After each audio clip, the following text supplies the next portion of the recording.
That's amazing. You know, they say we often hear the phrase cleanliness is next to godliness. How can we even survive in an unhealthy or in a dirty, you know, environment? I know that Dr. Falokun is a global health specialist, so we're talking global things, but of course Nigerians must be healthy as they set out for the global stage. So sometimes we cannot stop people who don't want to be health conscious, who don't want to take cognizance of the health of all other Nigerians. But we know we can do, our health is in our hands, so we can take intentional steps. I know sometimes building your immune system is a good forward step to take. Are there small things we can do in this intentional daily movement after we do that workout? If we're not coming to the studio, what else can we do, like throughout the day? Small things that everyone can imbibe to ensure that we stay strong. And when people are not paying attention to us, but we are taking those steps for ourselves to ensure that we stay healthy. Okay, thank you very much. I think that boils down to what we call health promotion, you know, that creates a lifestyle, you know, that helps you not necessarily trying to prevent a specific kind of disease or a kind of ailment, but it helps to improve, you know, the general well-being, you know. And if I will remember very well, there is a message that we preach to a lot of people. We should imbibe the culture of taking as much as possible enough water in a day. Yeah, that helps a lot, you know, because the bulk of your body system is made up of water, you know, and then fluid. It's one important thing that we should do. So not everything is about jumping, running, skipping, and things like that. As simple as ordinary water, it's quite effective. Right, that is one thing. And then the second one, which I think an average person will always want to do, is to make sure you reduce stress as much as possible. Stress is not just physical.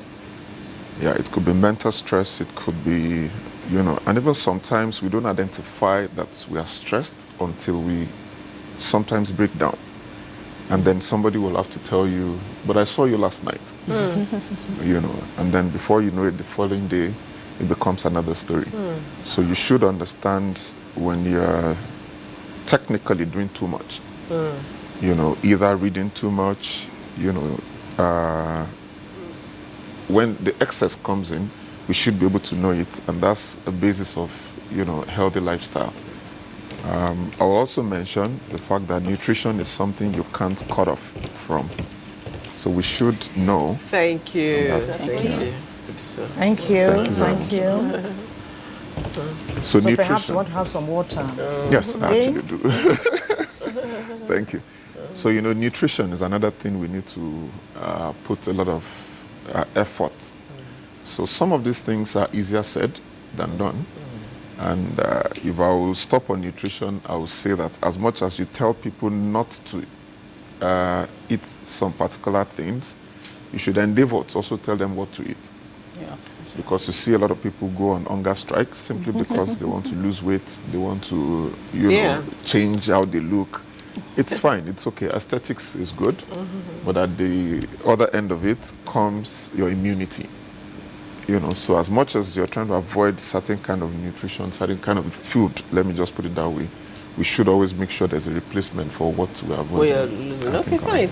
Well, you know, people these days, when we talk about preventive lifestyle, stress is at the middle of it. I will say that stress is almost like the big elephant in a room.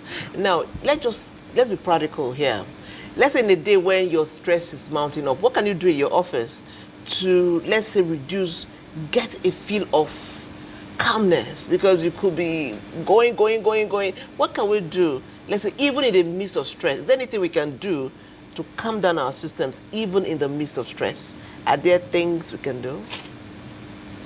Absolutely, yes. Okay. And these things don't cost anything sometimes. Okay, interesting. It only takes you to walk away from your regular office. There's a tree just close by. Sit under the shed. You know, you don't have to talk to people. You don't have to do anything. Just sit by yourself and meditate. You know, think through what your day has been like. And then that helps a lot. Another thing that I usually tell people is most of the time we don't prioritize what we do. So in an attempt to do 10 things at the same time, you see yourself jumping from pillar to post. But if you take 30 minutes to plan, 1 hour to plan, it helps you throughout the day. And then that makes it a lot easier, you know. And there are other aspects apart from what you do for yourself. There are other designs that are meant to be at the workplace, like the stress ball, you know, that helps you even while you know you can't even leave your seat. You could actually pick up a stress ball, you know, take a few squeezes. That helps the blood flow.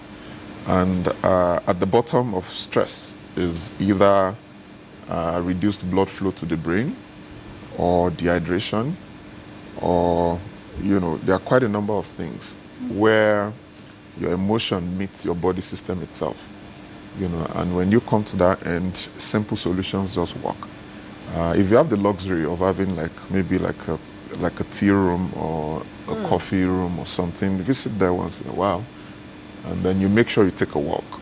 You know, sometimes you sit for too long, and then in a bid to achieve everything, you eventually become somehow sedentary, you know, because you sit on there, and then these muscles don't exercise, the blood flow is not... The atrophy. Yeah, and then before you know it, it come up with stress and leads to other things that can actually... ailments, you know.